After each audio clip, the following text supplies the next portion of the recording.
What is up, everybody? This is Gilsarvergara, Do My Life.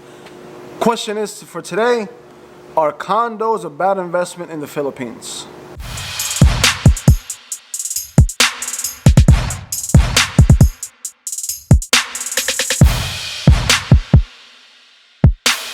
So we're going to my sister's house. You want me to drive? So I have been studying all day because I have another examination for I guess a couple of weeks, right before Ruby's birthday. Can't wait to get my new vlog set up because this big camera's getting tired. Why isn't that autofocus? There it is, autofocus. So I'm B. Oh, we need to bring the kuan, mga sausage. Sausage. I can't go in there now. I'm going to be testing for my 3A ornamental and turf soon. So I have been promoted to field operations manager, which is pretty much a mixture of like what branch managers do and service managers do. So I'm more on the back end and more the taking care of the P&Ls, the profit and loss and all that stuff, and making sure the branch is healthy. So that'll be my job for the next couple of whenever. I'm gonna go visit my nephews and my niece. Right now I'm on the southern state. It is Saturday, but it is something's happening up here. I saw the lights already. Something's happening as far as accident. It could be an accident. Long Island for you. Shout out to Ken. Like, he's like a friend of the channel, consistent commenter. He's originally from Comac. I guess he moved to Cali and now he's in the Philippines. And New York is a rubberneckers, man. I think people in general are rubberneckers. There. Oh damn, multiple car.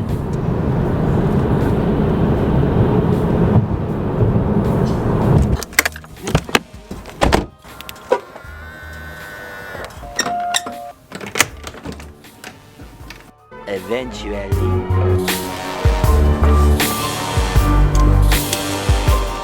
Yeah, I think that dress I have is good for my phone.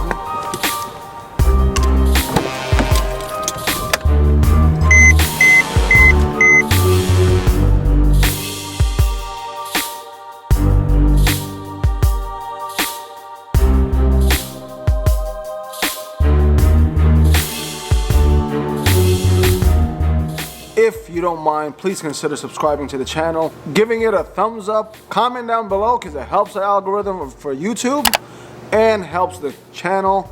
And I know condos are a big craze in the Philippines right now for a while already. Money for money, dollar for dollar, it has given a lot of returns because of, I believe, the scarcity of space in the metro areas. Obviously, there's only a finite amount of land that can be built upon. So you have these big real estate investors build these super large 50+ story condominiums. I used to watch Wow Wow Wee. Willie Revillier May got into a few. He built a few. And I believe it's a good investment. I'm gonna give you my pros and cons why condo living and that type of setup opposed to having a house and lot, which I am very grateful that Ruby and I have both. But more for rental on the condo row house style versus the house and lot. I prefer house and lot because I like space. So comment down below if you're that type of guy as well. I like space. I like being by myself in solitude, just by myself on the farm. That's just me. Any condo thing I'm gonna buy or townhouse, it's only because of investment, or God forbid I fall into hard times, I can live there. So here are my pros and cons on why condos are good or bad. It's up to you. Comment down below what you have, and we'll take it from there. From initially thinking about doing this video, I pretty much just jotted down what the pros and cons are. I'm gonna start with the pros first. If I'm missing something, comment down below what I'm missing. I don't want it to be a super long video, so I'm just gonna run through them, and then if you wanna talk about it more, comment down below. Number one, less maintenance. Some of the pros to owning a condominium, townhouse, row house, I guess, single detached, I think that's what they call them in the Philippines. Because of the HOAs, the homeowners association fees, pretty much your garbage is taken care of, the landscaping, if there is any grass, taking care of your property. If you have a house and lot, you got to take care of that. Landscaping, the upkeep. When you own a condo and row house, townhouse, single detached thing in the Philippines. Your garbage is pretty much taken care of for you. The maintenance, the cleaning of the curbs, the aesthetics, that's all taken care of for you. So that's one pro. I think it's good. It is a very major benefit, I believe, for someone who is older, doesn't have time or doesn't want to do those things. If they're willing to pay a little bit extra because of the HOA fees, then go ahead. Number 2, security. Obviously, when you go to these condos, these communities, they're usually gated, and there's security guards at every gate to make sure that the people that do have to come in are the ones that are supposed to be there. So in that sense, for those of you who are afraid to own a property in like a regular house and lot type situation, that's a great benefit for you. Obviously, just like with anything, if you buy a property in America or in any other westernized country, you're gonna try to find out the area you live in. You know what I'm saying? Because you can live in a really nice community, gated community, but when you come out, it could be trash. That's something to ponder as well before getting into a condo. Third, I did this, so it looks like one. Third, amenities. Condos, pretty much you are sharing potentially a gym, a pool, maybe a yoga place, an arcade, maybe they have like a catering hall there. You are benefiting in the amenities when you live in that setup. Obviously, you have to work around people's schedule, but at least it's at your grasp, it's at your doorstep sometimes, especially the pool. I think that's a good thing. Me personally, I would rather build my own pool because I don't, in that extent, I don't really like sharing. I like being by myself and with my family only. So that's something that those of you who are into that, that's something that you guys might want to consider moving into a condo or a gated community in the Philippines because of those amenities. 4, affordability. When I was younger, my parents would have to pay cash for everything. Now, because of financing, in-house financing, pag-ibig, and other types of forms of financing, owning a condo, row house, all those type of setups in the Philippines is more affordable for the working class people. So in that sense, it makes sense for them at this particular time in the Philippines. They can actually have a house for, I think some of them are as low as 3,000 pesos a month or even more. Some of them are as high as 50,000 pesos a month, but they don't have to worry about saving all that money and then dumping it into a house. And I'm sure you see there's so many unfinished houses in the house and lot areas, especially in the province. There's so many houses that are just straight cinder block still, no finishing, no painting. So because everybody's working on saving and then doing a project, saving and doing a project. So that is a big pro for some people who want something like almost turnkey. Just go in with your keys and you might just choose your tile or whatever furniture you want inside the house. Number 5 is appreciation. Right now in the Philippines, it's booming right now when it comes to real estate, especially in that market, the condo, row house, gated community market type thing, because it's just booming right now. So as far as appreciation throughout time, it's gonna get good. I'll give you a good example. Right now, the Marina Spatial, I believe that's what it's called, in Dumaguete, they were at like 7 million at one point. Now it's like 9 million plus for the top level. So that's in like 3 or 4 years time. That's a big jump. That's a big appreciation. That's a good return on your money. So that's something that's something that you should consider if you want to get into that. And lastly, number 5, proximity to city life. Because, as I said before, there's only so much space in the city area. That's why they're building up. You are close to whatever you need to get to in the city if you're into that life. Bars, entertainment, events in the city. Basically, you are at what is it saying? A stone's throw away from where you want to be. Especially by some of them are like by the ocean, things like that. You get a nice view. So that's something to consider. Once again, me personally, I love living on a farm, open area. I like seeing coconut trees, the mountains, and things like that. I appreciate those things. So that's just me. So now onto the cons of owning a condo and those type of setups in the Philippines is the HOAs. It's the HOAs. the homeowners association fees. Because of that maintenance and the things that they offer within the area, you're gonna have to pay big or small depending on where you are.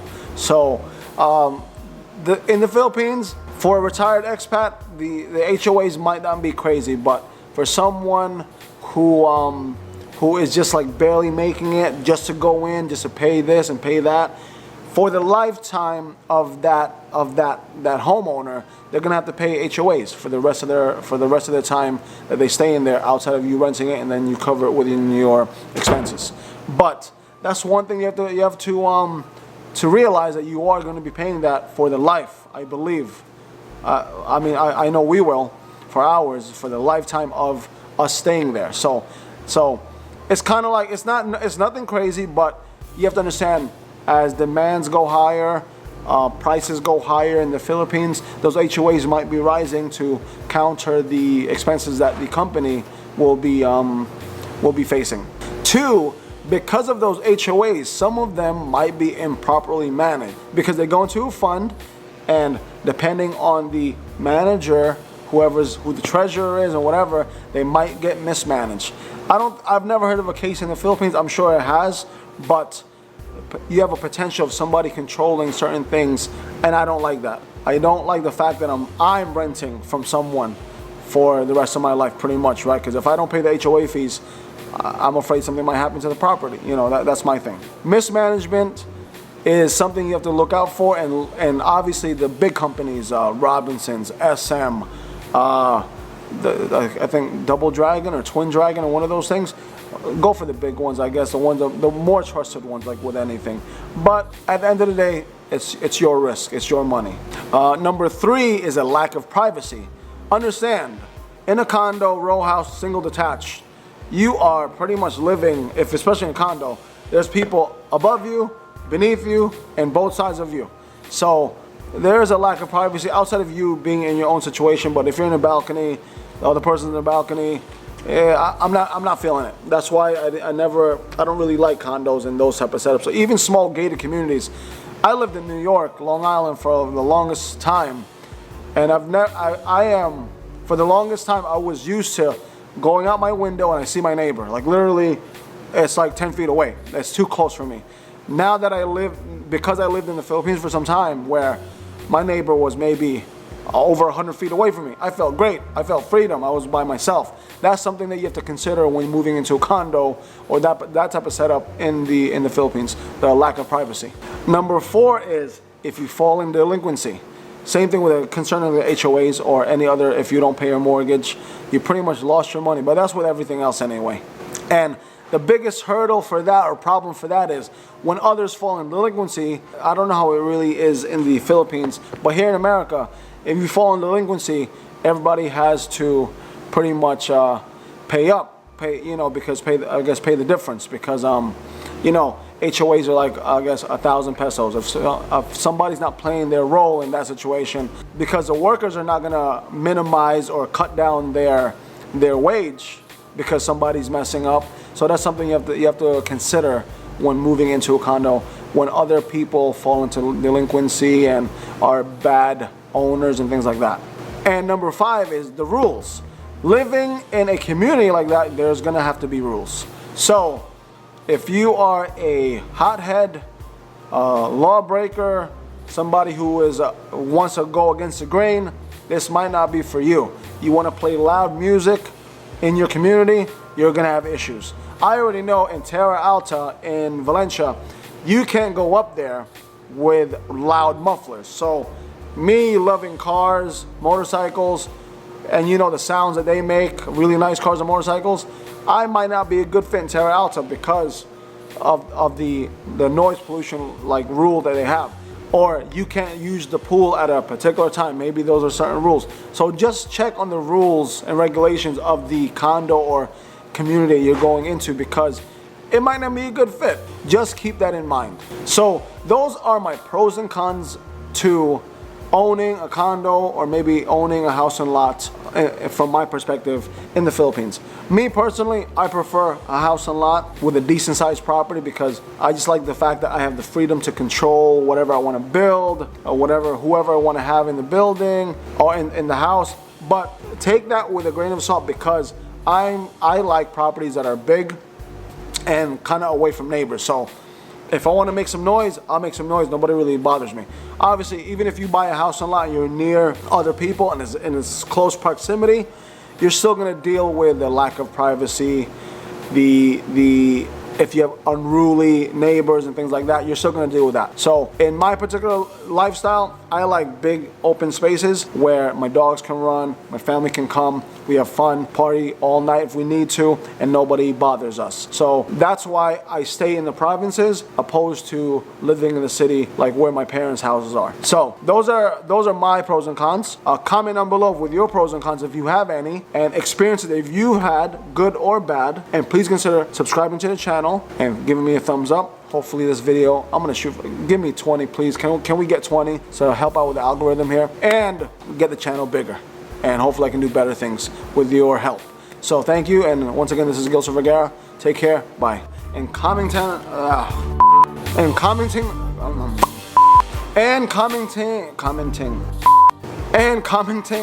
how do you say the word? Commenting. And commenting down below because it helps the algorithm and it helps the channel grow bigger. Commenting, oh man. And